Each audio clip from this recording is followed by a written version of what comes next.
Welcome to Garage Gym Athlete Cool Downs. These episodes are short, actionable podcasts pulled from previous interviews and content we've been publishing for the last several years. So go for a walk, hop on the rower, or clip into the bike for this cool down episode.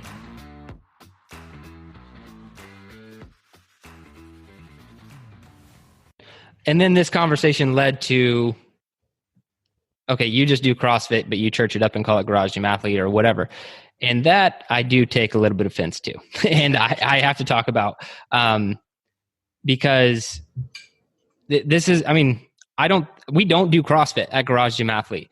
If you think that CrossFit is a Metcon, like by putting together multiple different exercises and doing it for time or something like that, that's not actually the definition of CrossFit. The definition of CrossFit is constantly varied function movement performed at high intensity. That is the definition of CrossFit. It's not ambiguous. There's no gray area. There's not some, fitness equals CrossFit and CrossFit equals fitness. No, CrossFit is constantly varied function movement performed at high intensity. That is CrossFit. It has a definition. They defined it. And the reason that you can't start going into all these other areas is because the second you start programming out strength, or you start periodizing your programming, or you start training to get better at one specific thing, you're not varied anymore. Maybe you're doing functional movement, but maybe you're only doing high intensity once a week or something like that. You're not doing CrossFit anymore. Just by their own definition that they said. They made their own parameters. If you're not in those parameters, you're no longer doing CrossFit. But what a lot of people think or feel, which is not the truth, is that, okay, if you're not doing powerlifting, if you're not running, if you're not cycling, if you're not an Olympic lifter, if you're not a bodybuilder, if you don't fit, if you're not an obstacle course racer, if you don't fit in any of those categories, then what you're doing is CrossFit. And that's not true either. There's a whole nother area called strength and conditioning. It was around before Greg Glassman was alive. Like, this stuff has just been around. And the example I wanted to give was, there's fitness and then there's CrossFit. So fitness versus CrossFit is like comparing water and coffee. So water, almost every drink is water. Every drink has water in it, right? Like, your coffee is technically, like, you could argue to me if you really wanted to that your coffee is just water. It's a form of water, right? But they're completely different drinks. They serve different purposes. They affect your health differently. Everything's different.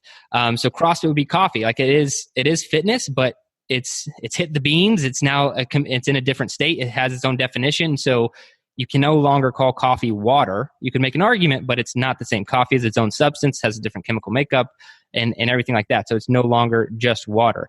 And that's kind of how I see the comparison between fitness and CrossFit. Yeah, there's a lot of similarities, but the second you start planning things out and doing, you're not constantly varied anymore, it's and not high intensity, then you're not doing CrossFit anymore. You're just not. Like, by definition, you're not doing CrossFit. By definition, we're not doing CrossFit because we're not constantly varied. We're repeating a lot of stuff. We're doing strength programming. We do functional movement. And then we also don't go high intensity every single day. So that's a big marker right there, is that if you're not doing high intensity, you're not doing CrossFit.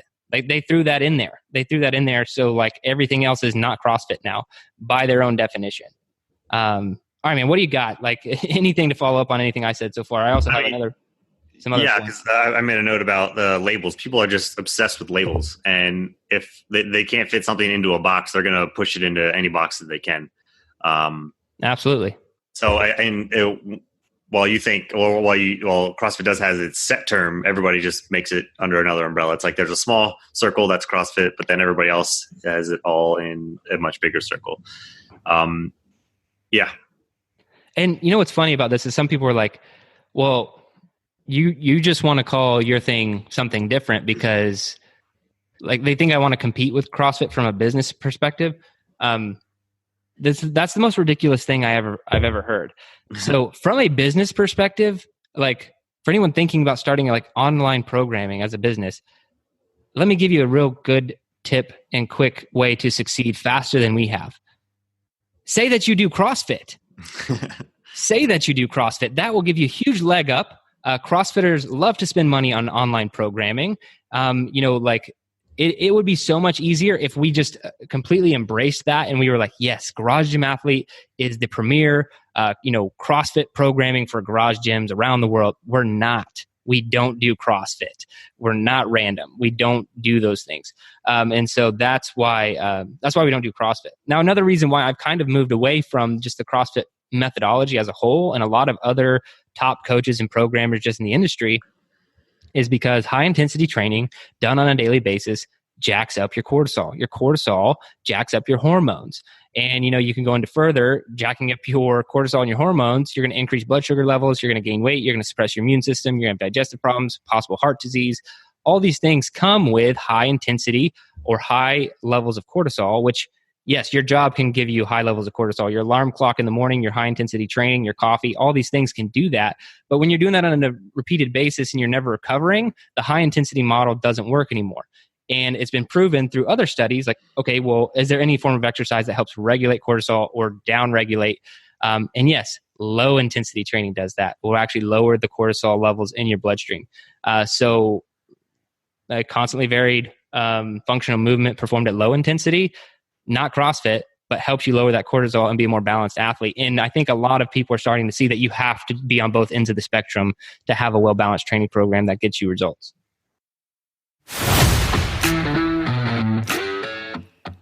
Thanks for listening to today's Cool Down. If for some ridiculous reason you are not subscribed to Garage Gym Athlete Programming, fix that problem right now. Go to garagegymathlete.com, sign up for a free trial, get started with us today. Thanks for listening.